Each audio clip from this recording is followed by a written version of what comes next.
Hello అండి, welcome to Janvi's kitchen. ఈరోజు మనం ఎంతో టేస్టీగా ఉండే సొరకాయ కూర ఎలా చేద్దామో చూద్దాము.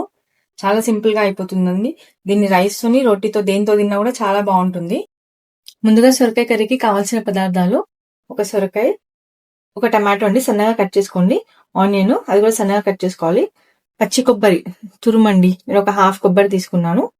ఇంకా కారం, ధనియాల పొడి, ఉప్పు, ఆవాలు, పసుపు, జీలకర్ర, 2 ఎండుమిర్చి, కరివేపాకు, అల్లం పేస్ట్, ఆయిల్. ఇప్పుడు ఎలా చేద్దామో చూద్దాం. ముందుగా సొరకాయని మొత్తం తొక్క తీసేసి సన్న ముక్కలు కట్ చేసుకుందామండి. సీడ్స్ అన్ని తీసేసుకోవాలి. చూడండి, గింజలన్నీ తీసేసి ఈ సైజు కట్ చేసుకుంటే సరిపోతుందండి సొరకాయ. ఇప్పుడు దీన్ని పక్కన పెట్టేసుకో. ఇప్పుడు పోపులోకి ఒక 2 టేబుల్ స్పూన్ పెసరపప్పు, 1 టేబుల్ స్పూన్ శనగపప్పు తీసుకుంటున్నాను. ఇప్పుడు ఎలా చేద్దామో చూద్దాం. ఇప్పుడు స్టవ్ వేయించుకొని ఒక ప్యాన్ పెట్టుకుందామండి. దాంట్లో ఒక 3 టేబుల్ స్పూన్ ఆయిల్ వేద్దాం. వేడెక్కిందండి. ఒక హాఫ్ టేబుల్ స్పూన్ ఆవాలు, ఒక హాఫ్ టేబుల్ స్పూన్ జీలకర్ర, టేబుల్ స్పూన్ శనగపప్పు అండి, 2 టేబుల్ స్పూన్స్ పెసరపప్పు, ఒక 2 ఎండుమిర్చి, ఇవన్నీ వేసి ఒక 2 మినిట్స్ వేయించుకుందాం. 2 మినిట్స్ తర్వాత కొంచెం కరివేపాకు, సన్నగా కట్ చేసుకున్న ఆనియన్ వేసేద్దామండి. ఇన్ని వేసి బాగా కలిపి పెట్టుకుందాం.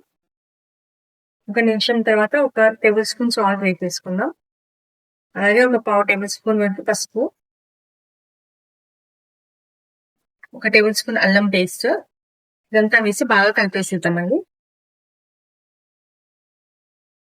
ఒక 5 నిమిషాలు మూత పెట్టి ఉడికించుకుందాము స్లో ఫ్లేమ్ లో.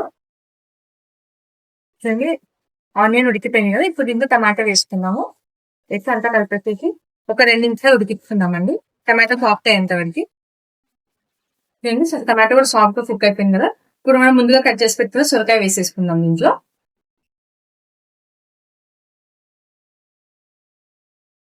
వేసేసి అంతా బాగా కలిపేసుకుందామండి. కలిపేసుకొని మూత పెట్టేసి ఒక 5 నిమిషాలు ఉడికించుకుందాము సిమ్లోనే.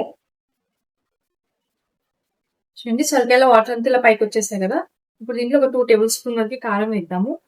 కొంచెం కారం ఎక్కువ వేసుకోండి, ఎందుకంటే మనం పచ్చి కొబ్బరి కూడా వేస్తాం కదా, లేకపోతే చప్పగా అయిపోతుంది కర్రీ అంతా. ఇదంతా ఇలా కలిపేసేసుకొని ఒక 5 నిమిషాలు మూత పెట్టి ఉడికించేసుకుందాం. చూడండి, ఇది ఇట్లా దగ్గరికి అయింది కదా, ఈ టైంలో మీరు సాల్ట్ ఒకవేళ తక్కువ అనిపిస్తే చూసి అడ్జస్ట్ చేసి వేసుకోండి.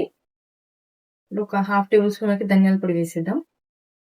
ఇదంతా బాగా కలిపేసేసేసి ఇప్పుడు మనం ఫస్ట్ కొబ్బరి తురుము పెట్టుకున్నాం కదా, పచ్చి కొబ్బరి, ఆ తురుము వేసేద్దామండి దీంట్లో.